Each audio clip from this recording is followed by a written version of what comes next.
really great how the visuals and the music really helped to boost up this whole dramatic ending. There you go. There's like one of those examples of upshots. You can't. Oh, and then that shot was just hell doing that side shot. So we're always shooting up through windows to see sky, and you can see the sky pop back there. It's just very cheap overall. Or you're shooting down, so you just see the ground because it's very simple to animate that ground, that street going. Just cheap. I also realized that there are too many monitors in this whole sequence. You're just jumping from monitor to monitor. It's a weird Pokemon reference. Yeah, it's just constantly monitors. I found it a little bit disturbing when I saw it up in Ottawa. That you're flipping from one monitor to another. Bad cuts. Should have been over the shoulder monitor shot in between monitor cuts.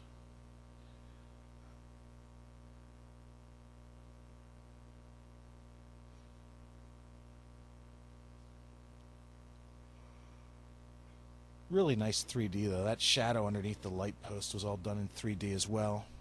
These guys really had a lot of finesse. They had a lot of finesse to this series. If it wasn't for our 3D artists being quite so on the ball, I think the show would have just looked like a Sony project or something, just kind of something dull and average in terms of mixing the media. It's rare that people work on shows of mixed media, at least at this point in time. Although I'm sure 2D and 3D will become a more common phenomenon.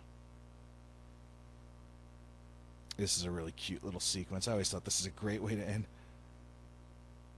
Almost Austin Powers, just like a Dr. Evil kind of a moment.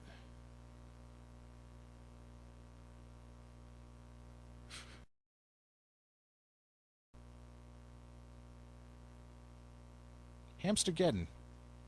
This was an Eric Trueheart idea. I always thought the name sounded like a 80s rock band. Ray Angram's first show, and he worked with Ian. Ian was the action guy who did the ending sequence with all the major battle. Originally, this sequence was supposed to be a lot longer. There was a whole thing about Bitters introducing that they're getting this. I forget what it is. They're getting something in the classroom, and there were two FBI guys that come in with this case, and they put it on the desk, and they run the hell out and activate it. And you see the numbers counting down, and you get the feeling that these guys have put a bomb into the classroom and are going to blow the kids up. It was a lot more of a fun idea before 9/11. Nowadays, with snipers and picking off kids and 9/11 and everything else, just really isn't the cat's meow to have people bringing bombs into classroom or to allude to bombs being in classrooms. But I thought back at the time it was a really nice touch, and I still think it's a nice little sequence.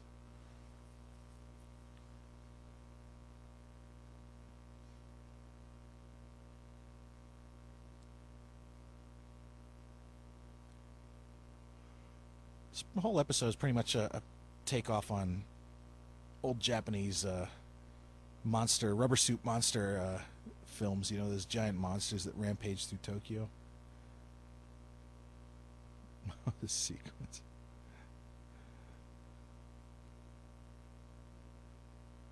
A few cameos still existing. There's Ian down there, and Frank Conniff is right there in front of us. His back is to us.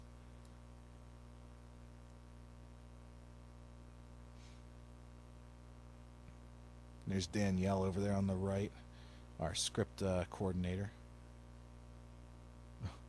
You can still see some of the sloppiness going on there. You can see the blue screen around the flame. We had the flame with a feathered color over top of a blue screen. You're supposed to drop out the blue screen, put in the backgrounds, but you still get this ring of blue chroma color around the fire.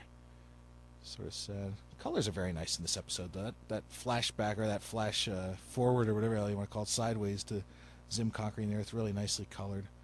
Whole different color palette, and then that whole night scene was very well done. I forget if there was supposed to be more in this sequence, too.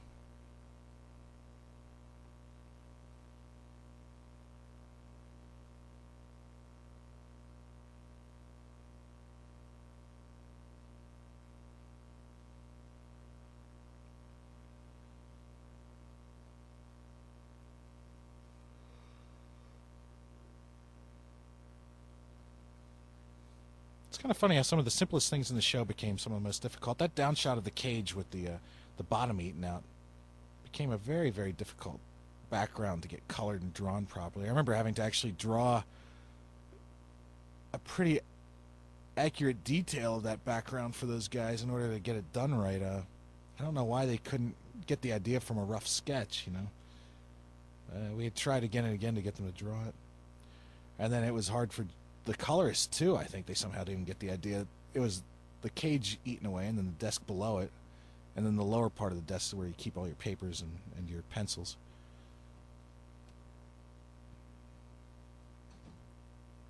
I remember as a kid, while watching these sorts of things, you know, in America at least, we got a small diet of giant rubber-suited monsters, you know, Ultraman and such, back in the late 60s, early 70s.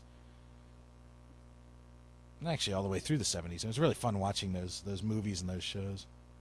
Just the goofiest things. It was great to sort of do a little ode to this. Now, I don't know if this plays, but this is Pee-Pee outside, you know, stepping on the building. There it is. That's supposed to be the news building, and as he steps on it, you know, the foot comes inside and squashes the news anchor. A lot of problems. Nearly was cut out of the show. Too violent. But boy, this episode had so much violence anyway. I mean, this whole thing. Very Cartoon Network kind of a moment.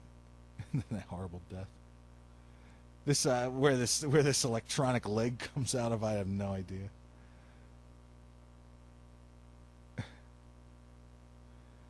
Just wonderful. It reminds me of stuff that kids used to draw in, you know, 8th grade, 9th grade. Just draw destruction scenes. You know, you'd make little comic strips of everything getting destroyed. You know, teachers getting blown away and students running for their lives and people destroying the school or the town. There comes one of Frank Conniff's. It's a pity Frank got fired. And then we realized we had this scene of him getting stepped on. Just to let Frank know, if he ever listens to this voiceover, that was never done intentionally. The board artist had just chosen your design, not knowing who you were, and he put you in there getting stepped on, and nobody thought it. You know, gave a second thought about it. Suddenly it comes back, and you know you're getting fired or laid off or whatever you want to call it, let go after your contract, and then there you are getting stepped on. There was no malicious intent, so just to let Frank know that. But the coincidence had me laughing. It just seemed so mean-spirited, and yet it was so unintentional.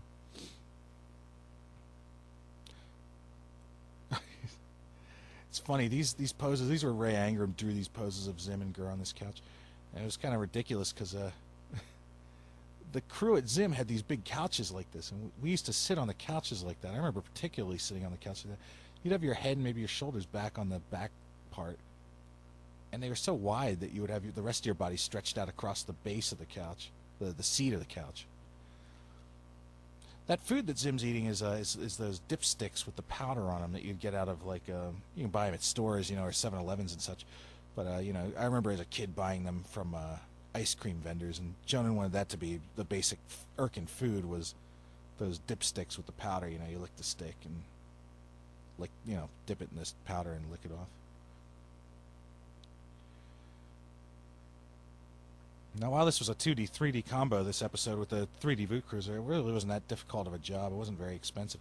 But it was a pain because we had to design all this city and we had to design all these effects. It's funny, you see like that right there, you know. It wasn't even the interior of the Voot Cruiser, you know, that monitor. And, you know, Zim's just turning a knob. It's like, what's this knob? You know, there are no knobs in Zim's technology. Or at least there never were purposefully.